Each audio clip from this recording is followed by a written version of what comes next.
Hello and welcome दोस्तों, स्वागत है आपका एक नई वीडियोस में, जिसमें हम CTET Urdu pedagogy marathon part number 3 अभी अपलोड करेंगे। अगर आप इस चैनल पर नए आए हैं तो चैनल को ज़रूर सब्सक्राइब कीजिएगा, अपने दोस्तों के साथ इस वीडियो को ज़रूर शेयर कीजिएगा। और सीटेट एग्ज़ाम देने से पहले ये जो सीरीज़ चल रही है इसको अगर आप देख लेते हैं तो उर्दू का जो पेडागोजी है उसमें आपको बहुत हेल्प होगा। तो चलिए दोस्तों, आज का वीडियो शुरू करते हैं, लेकिन इस शेर के साथ कि न कर तकदीर का शिकवा, मुकद्दर आजमाता जा, मिलेगी मंजिल खुद ब खुद, कदम आगे बढ़ाता जा। तो चलिए दोस्तों, आज का वीडियो शुरू करते हैं। क्वेश्चन नंबर 106 है, दर्ज झेल में से कौन सा बयान दुरुस्त है। दर्ज झेल में से कौन सा बयान ज़ुबान के बारे में दुरुस्त है, यानी निम्नलिखित में से कौन सा बयान सत्य है। ये निज़ामों का निज़ाम है, ये मुनज़्ज़म है, ये उसूलों और मुस्तशनियात का उसूल है, ये ख़यालात और नज़रियात का एक नज़रिया है। तो ये निज़ामों का निज़ाम है यानी व्यवस्थाओं का व्यवस्था है, ये मुनज़्ज़म है यानी एक सिस्टमेटिक है, ये उसूल और मुस्तशनियात का उसूल है, ये ख़यालात और नज़रियात का एक नज़रिया है। तो आपको पता है कि जो ज़ुबान है वो व्यवस्थाओं का व्यवस्था है, ठीक है। सेम क्वेश्चन हिंदी पेडागोजी में भी आ जाता है, तो इसका जो आंसर होगा वो फर्स्ट नंबर हो जाएगा, ठीक है। ये व्यवस्थाओं का व्यवस्था है, निज़ामों का निज़ाम है। चलिए नेक्स्ट क्वेश्चन की तरफ चलते हैं। क्वेश्चन नंबर 107, ये 107 है, कसीर लिसानियत पर मबनी मादरी ज़ुबान का मतलब। कसीर लिसानियत का मतलब होता है बहुभाषिकता, मबनी का मतलब होता है आधारित, मादरी का मतलब होता है मात्र, और ज़ुबान का मतलब तो ज़ुबान होता है, भाषा होता है। उसका मतलब क्या होता है, यानी बहुभाषिकता पर आधारित मातृभाषा का मतलब क्या होता है। तलबा अपनी स्कूली ज़िंदगी का आगाज़ मादरी ज़ुबान से करते हैं और वक्त के साथ साथ दूसरी ज़ुबानें सीखते हैं। सभी तलबा आमोज़गारों की तमाम मादरी ज़ुबानें सीखते हैं। सभी सरकारी ज़ुबान हिंदी सीखते हैं। सभी आमोज़गारों को हिंदी और अंग्रेज़ी और घर में बोली जाने वाली ज़ुबानों को सीखना पड़ेगा। तो आप देख सकते हैं कि जो कसीर लिसानियत होती है, कसीर लिसानियत का मतलब होता है कि आप एक मुअल्लिम है, टीचर है, और आपके क्लास में पढ़ने वाले जो बच्चे हैं, तो हर एक बच्चे की जो मातृभाषा है वो अलग अलग होती है। तो हर एक बच्चे की जो मातृभाषा है, आपको हर एक मातृभाषा, हर एक की जो मादरी ज़ुबान है उसको क्या करना, कद्र कीमत करना है, ठीक है, यानी उसको एक्सेप्ट करना है। लेकिन पढ़ाना आपको हदफ ज़ुबानी है, यानी टारगेट लैंग्वेज ही पढ़ाना है, यानी जो भी पढ़ा रहे हैं आप। ऐसा नहीं कि हर बच्चे की ज़ुबान को पढ़ाएंगे आप, हाँ उसके ज़रिए से पढ़ाएंगे, उसकी मादरी ज़ुबान के ज़रिए से पढ़ाएंगे, लेकिन पढ़ाएंगे आपको एक ज़ुबान। तो कसीर लिसानियत का मतलब होता है कि तलबा अपनी स्कूली ज़िंदगी का आगाज़ यानी शुरुआत मादरी ज़ुबान से करते हैं और वक्त के साथ साथ दूसरी ज़ुबानें भी सीखते हैं। तो इसका आंसर क्या हो जाएगा, 1 नंबर हो जाएगा, ठीक है। चलिए नेक्स्ट क्वेश्चन की तरफ चलते हैं। 108 नंबर का क्वेश्चन, क्वेश्चन नंबर 108 है, जब बच्चे स्कूल जाना शुरू करते हैं तो उनके लिए ज़ुबान की तदरीस का मिसाली तरीका क्या होना चाहिए। यानी जब बच्चे प्राथमिक स्तर पर स्कूल अभी जाना शुरू करते हैं, यानी LKG में है, UKG में है, ठीक है, शुरू किया, तो उसके लिए तदरीस का मतलब शिक्षण, टीचिंग का सबसे बेस्ट तरीका यानी मिसाली तरीका क्या होना चाहिए, बेस्ट एग्जाम्पल तरीका क्या होना चाहिए। उन्हें हरूफ तहज्जी लिखना सिखाना चाहिए, यानी अल्फ़ाबेट जैसे अलिफ बे ते से लेकर ये तक सिखाना चाहिए। उन्हें नज़में और गाना गाने की मशक करानी और कहानी सुनानी चाहिए। उन्हें मिसालों के साथ कवायद यानी व्याकरण की तालीम और फिर हरूफ तहज्जी लिखना सिखाना चाहिए। उन्हें लफ्ज़ों और मुहावरों के हिज्जे बताना चाहिए। तो आपको पता है कि एक छोटा बच्चा को हम मुहावरा बिल्कुल नहीं सिखा सकते, क्योंकि छोटे बच्चों को मुहावरे की इल्म नहीं होती है, तो ये तो बिल्कुल गलत हो जाएगा। अब बच्चा, आपको लग रहा होगा क्या इसमें ऑप्शन, इन तीनों में से क्या लग रहा होगा। तो पहला आपको लग रहा होगा, हो सकता है कि पहला आपको लगे कि चलो छोटा बच्चा है तो हरूफ तहज्जी सिखा दो, अलिफ बे ते, नॉर्मली ऐसे किया जाता है। लेकिन हमेशा सीटेट में आप व्यापक की तरफ जाएंगे, जो बेस्ट ऑप्शन होगा उसमें जाएंगे। तो हरूफ तहज्जी से भी पहले बच्चा बहुत कुछ सीख लेता है। जैसे घर में रहता है, वो कभी किताब देखा भी नहीं है, फिर भी बहुत सारी कहानी बता सकता है, बहुत सारी नज़में भी बता सकता है, वो बहुत सारे डायलॉग भी बोल देता है, ठीक है, जबकि हालांकि वो कुछ पढ़ा भी नहीं है, ठीक है।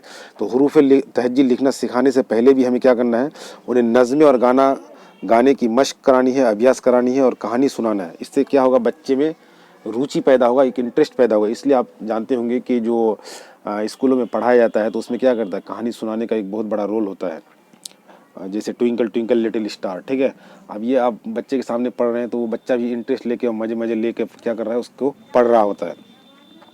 तो 1 नंबर भी कोई ख़राब नहीं है, लेकिन उससे बेहतर हमें क्या करना है, ये कराना है, ठीक है, उसकी कहानी सुनाना है, उसके बाद हमें जो है हरूफ तहज्जी से लेकर आगे बढ़ना है, ठीक है। तो इसका आंसर क्या हो जाएगा, 108 का 2 नंबर हो जाएगा।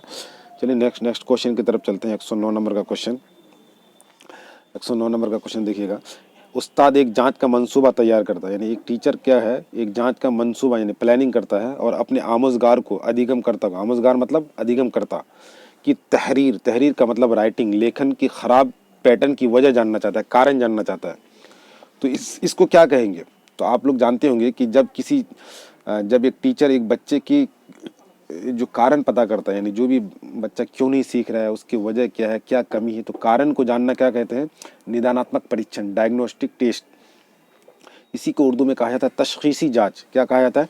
तो तशखीसी जांच। तो इसका आंसर क्या हो जाएगा? 3 नंबर हो जाएगा। ठीक है, क्या हो जाएगा? 3 नंबर हो जाएगा, तशखीसी जांच। तशखीसी जांच को ही निदानात्मक परीक्षण या डायग्नोस्टिक टेस्ट कहते हैं।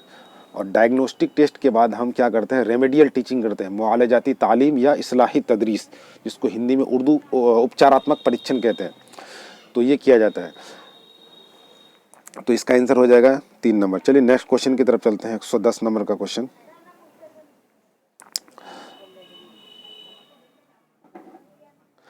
जुबान की तदरीस यानी भाषा की शिक्षण और आमोजिश का कौन सा तरीका इसकी वकालत करता है, यानी सपोर्ट करता है कि जुबान के आमोजिश का अहम पहलू क्या है? इस्तेमाल है। क्या है? इस्तेमाल। इस्तेमाल मतलब प्रयोग। यानी कौन सा ये सपोर्ट करता है कि भाषा आप तभी सीख सकते हैं कि जिस उसका अगर यूज़ ज़्यादा से ज़्यादा करें, प्रयोग ज़्यादा से ज़्यादा करें। कवायद की वजाहत का तरीका, दुरुस्त तरीका, तरसीली तरीका या कुल तबई तरीका। तो आपको पता होगा कि जब भी आप भाषा को ज़्यादा से ज़्यादा यूज़ करेंगे, लोगों के साथ बोलेंगे, उसको अपने डेली लाइफ में लाएंगे, अपनी जो रोज़मर्रा की ज़िंदगी है उसमें आप लाएंगे, तो उसमें ज़्यादा भाषा में आपको क्या होगा? पकड़ होगा, ज़ुबान में ज़्यादा पकड़ होगा। आप जितना भी कवायद पढ़ ले, लेकिन अगर आप उसको यूज़ नहीं कर रहे हैं तो कोई फ़ायदा नहीं होगा। तो कवायद का वजाहत करने से क्या होगा? वजाहत कर जाएंगे लेकिन आपको बोलना नहीं आएगा। दुरुस्त तरीका, ये भी नहीं होगा। कुल तबईर रद्द अमल, इसको हम TPR बोलते हैं। क्या बोलते हैं? TPR, टोटल फिजिकल रिस्पॉन्स, जिसमें जब हम बोलते हैं तो अपने चेहरे, हाथ, इसको जो है, इसको लेकर मतलब इसके कॉम्बिनेशन से हम बोलते हैं। ठीक है, समन्वय से बोलते हैं। तो इसका जो सही आंसर होगा वो 3 नंबर होगा। क्या होगा? 3 नंबर। तरसीली तरीका, यानी जिसको हम संप्रेषण कौशल कहते हैं। यानी जब आप किसी के साथ संप्रेषण करेंगे, कम्युनिकेशन करेंगे, तो आप बोलेंगे, फिर आप बोलेंगे तो फिर दूसरा सुनेगा, फिर दूसरा बोलेगा तो आप सुनेंगे। तो बोल इस एक तरह से डिस्कशन हो रहा है, तो इसमें आपका इस्तेमाल भी हो रहा है। ठीक है, तो 110 का हो जाएगा 3 नंबर। चलिए नेक्स्ट क्वेश्चन की तरफ चलते हैं। 111 नंबर का क्वेश्चन देखिएगा। दर झेल में से कौन जुबान की तदरीस और आमोजिश का मवाद नहीं है? है ना, जुबान की तदरीस, तदरीस मतलब टीचिंग, पढ़ाना, और आमोजिश मतलब अधिगम। मवाद का मतलब सामग्री या मटेरियल, यानी जो भी आपके क्लास में जैसे बोर्ड है, पेन है, बेंच है, किताब है, या जो भी है, ये सब क्या है? मवाद है। लेकिन यहाँ बोला कौन इनमें से मवाद नहीं है, मटेरियल नहीं है? दरसी किताब। तो आपको पता है दरसी किताब तो बिल्कुल मवाद है। बगैर दरसी किताब, कक्षा की किताब, यानी जैसे आप 3 क्लास में पढ़ते हैं तो 3 क्लास में आपका मैथ होगा, जो भी होगा, भाषा की कोई किताब होगी, ये सब आपका क्या है? दरसी किताब है, यानी क्लास की किताब है। अखबार, अखबार का भी यूज़ किया जाता है बहुत बार। कंप्यूटर सॉफ्टवेयर, आप सीटेट का एग्ज़ाम देंगे कंप्यूटर सॉफ्टवेयर में ही तो देंगे, तो कंप्यूटर सॉफ्टवेयर भी क्या है? ये भी एक आपका क्या है? मवाद है। जैसे जियो जेब्रा, आपको एक मैथमेटिक्स में एक क्वेश्चन आया था, जियो जेब्रा एक ऐसा सॉफ्टवेयर है जिसमें हम मैथ के सारे चीज़ों को सिखा सकते हैं। ठीक है, तो ये भी क्या है? एक सॉफ्टवेयर ही तो है, ये भी तो एक सामग्री है। लेकिन उस्ताद की ज़ुबान कोई सॉफ्टवेयर नहीं है, यानी कोई जो है आपका मवाद नहीं है। तो इसका आंसर क्या हो जाएगा? 4 नंबर हो जाएगा। 112 नंबर का क्वेश्चन देखिएगा। नेक्स्ट क्वेश्चन, दर्ज झेल में से कौन सा बयान दुरुस्त है, यानी निम्नलिखित में से कौन सा बयान सत्य है? पहली जुबान, पहली जुबान क्या होता है? हमारी मादरी जुबान। दूसरी जुबान के आमोजिश में हमेशा हायल होता है, रुकावट होता है, बाधा डालता है। दूसरा ऑप्शन बोल रहा है दूसरी जुबान, पहली जुबान के आमोजिश में हमेशा हायल होता है। तीसरा बोल रहा है दूसरी जुबान के आमोजिश पूरे तौर पर हदफ जुबान, यानी टारगेट लैंग्वेज या लक्ष्य भाषा में होना चाहिए। एक जुबान दूसरी जुबान के आमोजिश में मुआविन होती है या सहायक होती है या हेल्पफुल होता है। तो आपको पता होगा कि पहली ज़ुबान से ही तो हम दूसरी ज़ुबान सीखते हैं, तो ये रुकावट कैसे होगा? बिल्कुल नहीं होगा। जब पहला वाला ऑप्शन नहीं होगा, सेम ऑप्शन वही है, सिर्फ आगे पीछे कर दिया है, तो दूसरा कैसे हो सकता है? ये भी नहीं होगा। तीसरा बोल रहा है दूसरी ज़ुबान की आमोजिश हमेशा टारगेट में ही होनी चाहिए, ऐसा कोई ज़रूरी नहीं है। ठीक है, ये भी नहीं होगा। यह याद रखिए कि एक ज़ुबान अगर जानते हैं आप, हिंदी जानते हो, तो हिंदी की मदद से आप क्या करते हैं? आप इंग्लिश भी सीख लेते हैं। ठीक है, तो एक ज़ुबान जो है दूसरी ज़ुबान को सीखने में क्या होता है? सहायक होता है, हेल्पफुल होता है, मददगार होता है, मुआविन होता है। तो इसका आंसर क्या हो जाएगा? 4 नंबर हो जाएगा। 112 का हो गया। चलिए नेक्स्ट क्वेश्चन की तरफ चलते हैं। 113 नंबर का क्वेश्चन, लंबा क्वेश्चन है ये थोड़ा।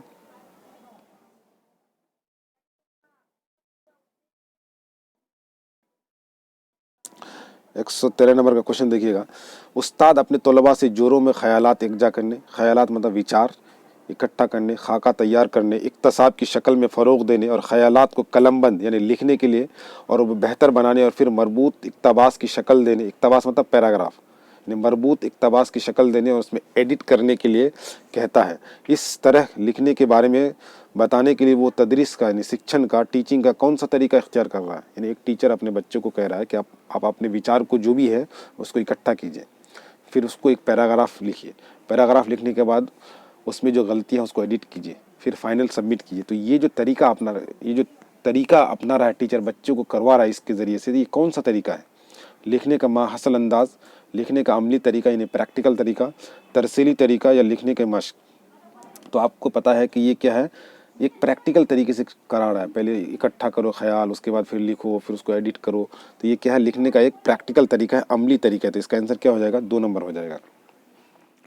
ठीक है, तो चलिए नेक्स्ट क्वेश्चन की तरफ चलते हैं। 114 नंबर का क्वेश्चन। आमोजिस की इब्तदाई सतह पर नज़में और गाने मुआविन होते हैं, यानी अधिगम की प्राथमिक स्तर पर नज़में यानी कविता और गाना यानी सॉन्ग मुआविन होता है, सहायक होता है। क्यों? वक़ूफ़ी, जिस्मानी, जज्बाती और ज़ुबान को फ़रोग़ में, जिस्मानी फ़रोग़ में या आमोज़गारों की नज़में गाने की याद करने में, गाने जिस्मानी हरकत और नफसी हुर की महारत में। तो आप अगर ब्लूम टैक्सोनॉमी पढ़े होंगे तो उसमें 3 चीज़ होता है, एक कॉग्निटिव डोमेन होता है, एक अफेक्टिव डोमेन होता है और एक साइकोमोटर डोमेन होता है। ठीक है, यानी कॉग्निटिव को ही हम बोलते हैं वक़ूफ़ी, ठीक है, संज्ञानात्मक। जिस्मानी को हम बोलते हैं साइकोमोटर, ठीक है, मनो शारीरिक, ठीक है, और जज्बाती को हम बोलते हैं अफेक्टिव, भावनात्मक। तो जब एक बच्चा नज़म गाएगा तो वो क्या होगा, फिजिकली भी उसको रेडी होना होगा, कॉग्निटिवली भी रेडी होना होगा यानी वक़ूफ़ी तौर पर, और अफेक्टिवली यानी इमोशनली भी उसको रेडी होना होगा। तो यही चीज़ में उसको क्या करता है, मदद मिलता है। इसका आंसर क्या हो जाएगा, फर्स्ट ही हो जाएगा। ठीक है, वक़ूफ़ी का मतलब होता है कॉग्निटिव, जिस्मानी का मतलब होता है साइकोमोटर और जज्बाती का मतलब होता है अफेक्टिव यानी भावनात्मक। ये ब्लूम टैक्सोनॉमी से इनडायरेक्टली ये क्वेश्चन पूछा गया। ठीक है, चलिए नेक्स्ट क्वेश्चन की तरफ चलते हैं। 115 नंबर का क्वेश्चन। 115 नंबर का क्वेश्चन देखिएगा। तलबा की अफसाना पढ़ लेने के बाद उस्ताद एक सवाल कायम करता है, जैसा कि आपने अफसाने पढ़ा। अब आप तसव्वुर करें यानी कल्पना करें कि आप इस अफसाने का असल किरदार है यानी कैरेक्टर है।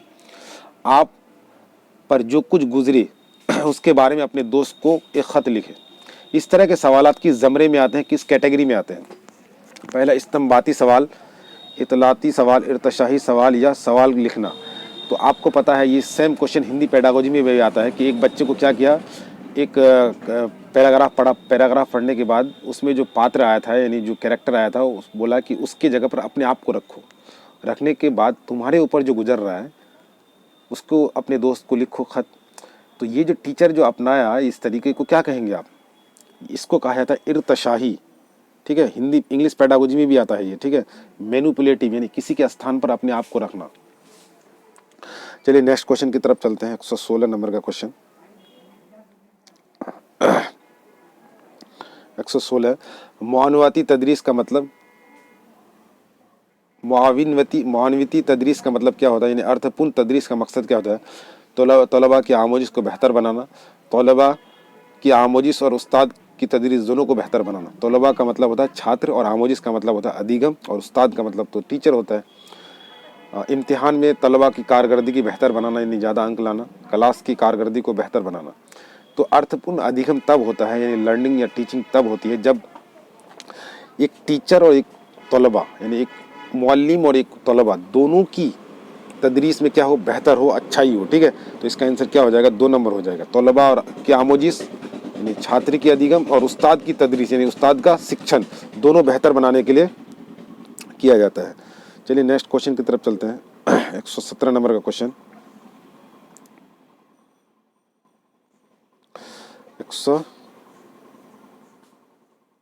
117 नंबर का क्वेश्चन देखिएगा। बोलते वक्त सही जगह पर सही तलफ़ुज़ के साथ सही लफ्ज़ों के इस्तेमाल को क्या कहा जाता है? बोलने का तरीका, बोलने के क़वायद का इस्तेमाल, ज़ुबान की तफ़हीम, ज़ुबान पर गौर व फिक्र। कि नहीं बोलता है कि बोलते वक्त सही जगह पर सही तलफ़ुज़ के साथ सही लफ्ज़ों का इस्तेमाल करना क्या कहलाता है, इसी को तो हम बोलने का तरीका कहते हैं। नहीं बोलते कि कोई आदमी अगर गलत जगह पर गलत शब्द का उच्चारण कर दे या गलत चीज़ बोल दे तो बोलते हैं तुम्हें बोलने का तरीका पता नहीं है, कब क्या बोलना चाहिए। तो इसका सही क्या हो जाएगा, बोलने का तरीका हो जाएगा कि सही जगह पर सही चीज़ बोलना चाहिए। अब जिसकी जहाँ ज़रूरत नहीं है वहाँ वो बोल दिए तो ये इसका मतलब आपको बोलने का तरीका पता नहीं है। तो इसका आंसर क्या हो जाएगा, 1 नंबर हो जाएगा। 118 का देखिएगा, 118 का नए ज़ख़ीरा अल्फाज बोलते हैं वोकेबुलरी को, शब्दकोश को, यानी जो आप वर्ड मीनिंग को बोलते हैं, ठीक है। ज़ख़ीरा अल्फाज की तदरीस यानी शिक्षण के वक्त उस्ताद को चाहिए पहले आसान ज़ुबान में माने लिखे, पहला ऑप्शन। दूसरा बोला दूसरे अल्फाज के साथ उन्हें इस्तेमाल करें। तीसरा बोला जितनी बार मुमकिन हो यानी पॉसिबल हो आमोज़गार को यानी अधिगमकर्ता को सियाक में यानी संदर्भ में, कॉन्टेक्स्ट में लफ्ज़ों के इस्तेमाल के काबिल बनाए, तलबा उन्हें याद कर ले। याद करना तो बिल्कुल नहीं होगा, आपको पता है पेडागोजी में। तो 3-4 नंबर तो ऐसे कट गया। और पहले आसान ज़ुबान में माने लिखें, तो खाली आसान बताएंगे तो बच्चा सिर्फ आसान खोजेगा, हार्ड सब देखेगा तो छोड़ ही देगा, तो ये भी नहीं होगा। अब 2 और 3 में देखिए, आपको बताए थे हम इससे पहले वाले पार्ट में भी कि सियाक यानी संदर्भ में सिखाना सबसे बेस्ट होता है कॉन्टेक्स्ट में। आपको हम इतना सारा वर्ड का मीनिंग बता रहे हैं, अगर हम किसी एक वीडियो बनाकर आपको दे दें तो आपको एक भी याद नहीं होगा, लेकिन आपको पढ़ाते पढ़ाते पढ़ाते अगर आप सुन के ये करेंगे ना तो आपको हर वर्ड का मीनिंग भी याद हो जाएगा। इसी को तो हम संदर्भ बोलते हैं, सियाक बोलते हैं, कॉन्टेक्स्ट बोलते हैं। तो इसमें क्या करेंगे, हम संदर्भ में उसको पढ़ा के दे देंगे। अगर कोई बच्चा अलग से ये सब वर्ड को याद कर रहा है, इसका मतलब उसको एक ठो भी याद नहीं रहेगा, लेकिन अगर पढ़ते हुए उसको वर्ड को याद कर रहा है, समझ रहा है, तो पूरा याद रहेगा। इसी को हम कॉन्टेक्स्ट बोलते हैं। 118 का 3 नंबर हो जाएगा। चलिए नेक्स्ट क्वेश्चन की तरफ चलते हैं। 119 का शायरी की तदरीस का अहम मकसद क्या है, यानी शायरी हम क्यों पढ़ाते हैं, यानी कविता हम क्यों पढ़ाते हैं। तफरीह और खुशी हज़ के लिए, खुशी या हज़ के लिए, नज़म की कवायद की पहलू का आमोजिश, ज़ख़ीरा अल्फाज की आमोजिश, शायरी के बारे में मालूमात हासिल करना। तो अगर हम शायरी की तदरीस करा रहे हैं, शिक्षण करा रहे हैं, तो हम तो बिल्कुल कवायद तो हम पढ़ाते नहीं हैं छोटे बच्चों को उतना, तो कवायद के लिए तो हम शायरी नहीं पढ़ाते हैं। ज़ख़ीरा अल्फाज के लिए भी हम कविता नहीं पढ़ाते हैं।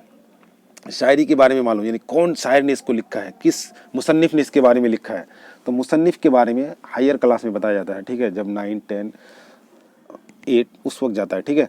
तो इसमें भी नहीं बताया जाता है। तो असल में शायरी पढ़ाने का मकसद तफरीह यानी आनंद, खुशी, एक इंटरेस्ट बनाने के लिए, ठीक है। तो इसका आंसर क्या हो जाएगा, 1 नंबर। तफरीह के लिए, खुशी के लिए, हज़ का मतलब आनंद होता है, रुचि के लिए, ठीक है। 119 का हो जाएगा पहला नंबर। चलिए 120 का और ये लास्ट क्वेश्चन है। 120 का देखिएगा, तौसीई मुताला यानी जिसको हम गहन अध्ययन कहते हैं, ठीक है, या व्यापक अध्ययन बोलते हैं, ठीक है, का मकसद डैश को फ़रोग देना, यानी किस चीज़ को फ़रोग देना, विकास करना, किस चीज़ को बढ़ावा देना। हज़ के लिए पढ़ना, इम्तिहान के लिए पढ़ना, मालूमात के लिए पढ़ना, मुसन्निफ़ के बारे में जानने के लिए पढ़ना। अभी आपको पता है ना, हज़ का मतलब आनंद होता है, तौसीई का मतलब क्या होता है कि आप कोई भी चीज़ ऐसा पढ़ रहे हैं, ठीक है, अगर आपको उस चीज़ में इंटरेस्ट आ गया ना, आनंद आ गया ना, तो आप उस चीज़ को पढ़ते ही रहना चाहेंगे। अगर आपको उसमें मज़ा नहीं आ रहा है तो आप छोड़ देंगे थोड़ा पढ़ने के बाद। तो तौसीई मुताला यानी गहन अध्ययन आप कब करेंगे, यानी डीपली अध्ययन कब करेंगे, जब आपको उस चीज़ में मज़ा आएगा, आनंद आएगा, ठीक है, इंटरेस्ट होगा। आप इम्तिहान के लिए पढ़ते हैं सिर्फ वही कि आपको एग्ज़ाम में काम आ जाए, ठीक है, लेकिन उसके बाद उसको उलाट के भी नहीं देखते हैं। तो इम्तिहान के लिए आप जो है खुशी से नहीं पढ़ते, मजबूरी है आपका पढ़ना, तो ये तो नहीं होगा। आनंद के लिए, मालूमात के लिए पढ़ना, ये भी नहीं होगा। मुसन्निफ़ के बारे में तो हम पढ़ते नहीं हैं छोटे बच्चे में। हालांकि हम तौसीई मुताला यानी गहन अध्ययन तब करते हैं जब हमें उस चीज़ के बारे में आनंद होता है, यानी जो रिसर्चर होता है, जो रिसर्च करता है किसी चीज़ को, है ना, तो रिसर्चर सब क्या करता है, उसके डीप में चला जाता है, मतलब पूरा तौसीई तौर पर उसका क्या करता है, अध्ययन करता है, मुताला करता है, क्योंकि उसको आनंद आता है उस चीज़ से। तो इसका आंसर क्या हो जाएगा, 1 नंबर हो जाएगा। आनंद के लिए पढ़ना, हज़ के लिए पढ़ना, इंटरेस्ट के लिए पढ़ना, बिल्कुल मतलब एक तरह से इंटरेस्ट पैदा होता है उसी के लिए पढ़ना, ठीक है। तो ये 120 पेडागोजी का 120 नंबर तक ही लास्ट क्वेश्चन था। ये 21 दिसंबर 2021 में CBT मोड में जो क्वेश्चन आए थे उसी का ये क्वेश्चन था। अगर आप वीडियोज़ को पूरा देखते हैं तो आपको ज़रूर फ़ायदा होगा, और यहाँ तक अगर आ गए हैं तो हमारे चैनल को सब्सक्राइब ज़रूर कीजिएगा। और आई होप कि आपको वीडियो पसंद आया, और अगर वीडियो पसंद आए तो वीडियो को लाइक, सब्सक्राइब और कमेंट ज़रूर कीजिएगा। चलिए दोस्तों, ये इसका तीसरा पार्ट है, फिर हम नेक्स्ट पार्ट जो है कल अपलोड करेंगे।